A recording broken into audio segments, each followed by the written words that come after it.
So let's speak about this national dialogue. Let's speak about the ANC at large.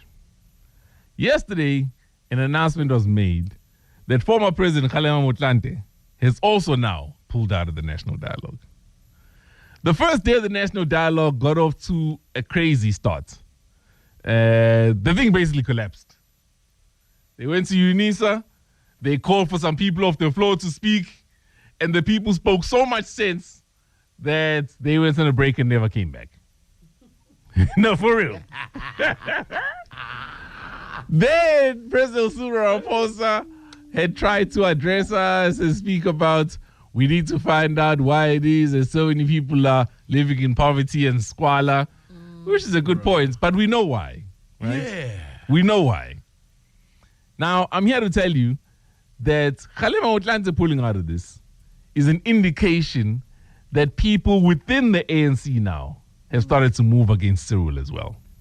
Before, it was okay, Thabo Mbeki's fighting with Cyril. Thabo Mbeki wants to come back and solidify his legacy through this thing, yada, yada, yada. We can understand that.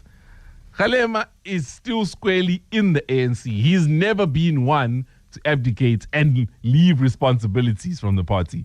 So him moving out should tell you that they are at odds, right? It will tell you something else, by the way. It will also tell you that because he is, Cyril Ramaphosa that is, he is now in his second term, I suppose people are looking to whomever the next person may be. Yeah. There's also money involved here, right? Lots of money, 450 million at this point. Before it was 700 million, then when the NGOs moved out, it was kind of almost slashed in half. So that's where we're sitting. Now, I'm not quite sure how this cake is going to get sliced.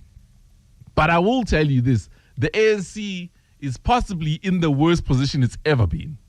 And it's not just me saying this. Senzo Mchunu said this as well yesterday. Senzo Mchunu, you'll remember, very strong ally of the president. He's saying the ANC is on the brink of collapse. Why would they say this? Well, it's because they can see what the public sentiment is. Yeah. The public has gotten to a point where they can't even defend the ANC, even if they want to. Kwana Manje is a journalist from ENCA who bonds, right? Came there, said, what he said wasn't egregious, actually, right? He made a comment about a spokesperson ANC Women's League, I think, right? Yeah, No, no. It's the spokesperson of the ANC, Mahlengi. Oh, yeah. So spokesperson of the ANC. And he made a comment about how she was eating crew lunch. So when you shoot, there's obviously there's meals that are reserved for the crew, the camera people, etc. and so on. So she obviously got there, and they set this on the table. And while she was in for an interview, she had one sami, and then she served herself with a second sami, right? Barnes then made a comment about this on air live. Granted, uncalled for, but not like it was unconstitutional, right? Still fine. Ways and cleanser. And also physically, she's, yeah. So it seemed like he's body shaming a bit. Yeah. So anyway, then you'd expect people to come out there and defend that because ways and cleanser umlungu. Aye, not South Africans. Not at this point. And the reason why South Africans don't feel like they can do that now is because the ANC hasn't defended us against so many things that are currently hurting people. People's livelihoods are at stake and the ANC is doing nothing about it. Kona manje, okay, it's in God, that's 20. Salindiyo na manje. The South African Human Rights Commission is going to come to our aid on Thursday, so on. But up until this point, ANC hasn't spoken about that. And so this is why people are like, hey, Buffett, to hell in the ANC. Honestly. Yeah, I mean, for me, Sizwe, just looking at your comments and talking about the ANC and where it finds itself, really, it's the slow and painful death that most liberation movements, start to die. And we've seen that over the years. It's not just South Africa, it's a number of African countries. And also public sentiment plays a major role. And we saw it with the chaos at this national convention. It just shows you where people are. And I mean, they ventilated this at the 2024 polls last year. I mean, the ANC is on 40%. It just shows you where the public sentiment right now is and how they feel about the ANC. Now, here's the problem with that, Bali, right? It is that in a situation where you need somebody to mediate, the mediator must be somebody who's respected by both sides or all sides. The ANC is not that anymore. Imagine, for example, if your relationship was in peril, then you and your husband go for counseling, and then the person who's counseling you is somebody that neither one of you respect. Yeah.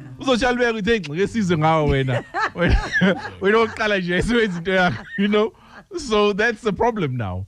We are wasting money. We are. And it's actually quite sad because when you think about it, the ANC had plenty of room to self-correct. But they just have refused time and again, including up until this national conference. They just refuse to read the room. They refuse to read the sentiment within the country where they are concerned. They still have this thing that we will rule until Jesus comes. Their words, not mine.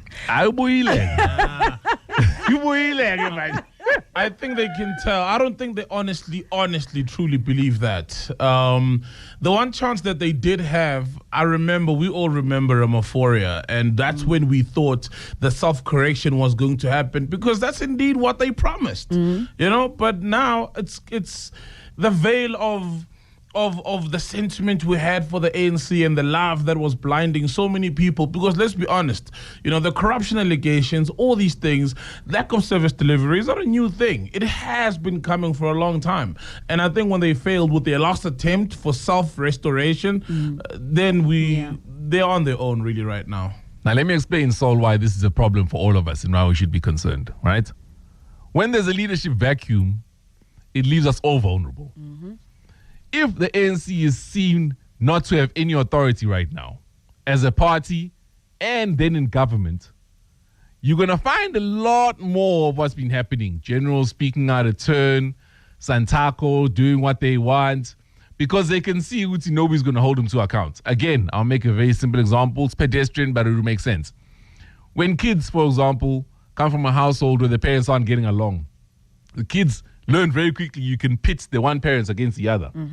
So I'll go to the dad. Dad, can I go out tonight? Dad says no. Then I go to the mom. Mom, can I go out tonight? Mom says yes. Go back to dad. Mom said I can. Then already is disarray. This is what's going to happen. Look what Santako's doing. Because there's nobody who can stand up to any kind of authority at this point in this country.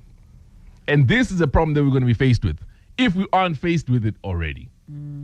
So let us know what your thoughts are. What do we do about this situation? Did this national dialogue come a little too